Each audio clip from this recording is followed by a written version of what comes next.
This is not the goodbye that Jane Foreman had hoped for. Well, you know, nobody likes to move. I do not want to be leaving, friendships that are 10 and 11 years old. After more than a decade at Rosemont Court, a place she loved. Horrible process. Nobody enjoys it, but The 71-year-old not fun. is moving out. No, I don't want to be leaving, but the Legionella situation really concerns me. I feel my health is at risk. I think the picture of these system filters are in the elevator. And Despite efforts to fix the building's water system, here's the pictures of the filters. residents at the North Portland apartment complex are still getting sick with Legionnaires Disease, Yeah, it's a severe form of pneumonia or lung infection. Since January, at least 13 residents have been diagnosed with the illness, several hospitalized, and one woman, 74-year-old Lucy Schneider, died. It's just very stressful. Everybody's stressed out. I went to see They're a stressed out. psychologist. Everybody is. We are a community. Nearly 100 seniors live in affordable housing at Rosemont Court in North Portland. It's a community. The apartment complex is owned by the nonprofit Northwest Housing Alternatives. In early January, Multnomah County Health urged residents to temporarily leave and put them up in hotels after several people became ill with pneumonia-like symptoms. Legionella, the bacteria that causes Legionnaires' disease, can form in stagnant water and then disperse through the air and be inhaled when, for example, a shower or tap is turned on. You know, every time you turn on a faucet, to wonder, is that aerosol, am I breathing that aerosol into my lungs? Over the past few months, professionals have run chlorine through the water system to destroy any potential bacteria, installed a disinfection system, and added filters on faucets in the apartments. The flow is, I don't know. Which slows water to a trickle. Little more than dripping. Despite all these precautions, that's how we've been living since late March. 3 additional residents have gotten sick.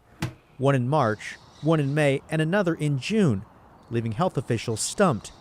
6 months after the first few cases of Legionnaires' disease were detected at Rosemont Court, been driving us crazy. We just don't know.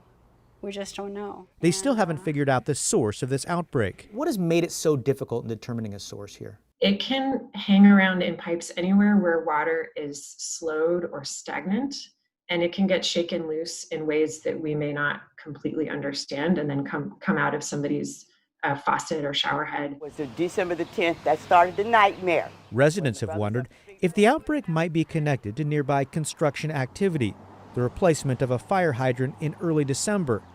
They were warned to boil water for a day as a precaution. The Water Bureau said samples came back clean for bacteria.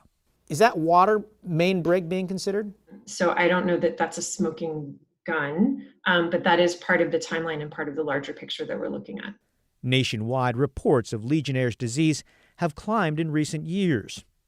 No one is sure why, but factors could include better reporting, aging infrastructure, and climate change. There is concern among health officials that cases could really flare as buildings reopen after prolonged shutdowns during the pandemic. Because that is a real consideration with water that has been sitting stagnant. Nothing's working. For residents at Rosemont Court, this issue needs to be addressed now. The uncertainty, the unknown. And it's sad to see. The lack of detailed information has dragged on too long. Do something to help us. Help us because we're suffering. We don't want to go through life psychologically thinking there's something to fear, something to doubt, something to be worried about. 4 days after our interview with residents, Northwest Housing Alternatives announced it would offer permanent relocation assistance to those living at Rosemont Court. They'll get one-on-one support to help move, if they choose. But only about half the residents are going. And I like it. For many, it's a tough decision. It's a move they really don't want to make. The pandemic has been hard enough. Talk to all of you later. And now they've got to leave their friends and the place they've called home.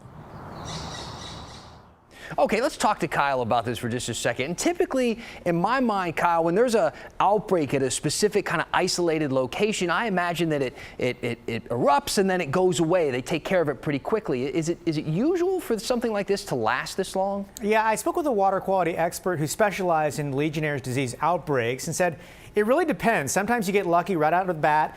you know where the source is and can fix it. Other times it can drag on and on and on. In fact, he pointed to a case at a veterans home in Illinois where people started getting sick around 2015. That outbreak dragged on for years and years and years. In fact, their most recent case was in December. Wow. So when we think of this case here, what is next for these residents?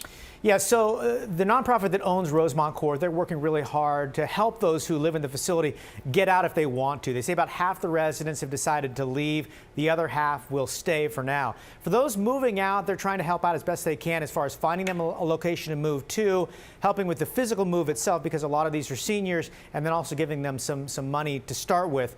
For those who stay, they'll obviously have to continue to monitor this situation, test the water, and they hope those filters in the faucets will be enough to stop people from getting sick for the time being. Just awful. All right, Kyle Aboshi, thank you.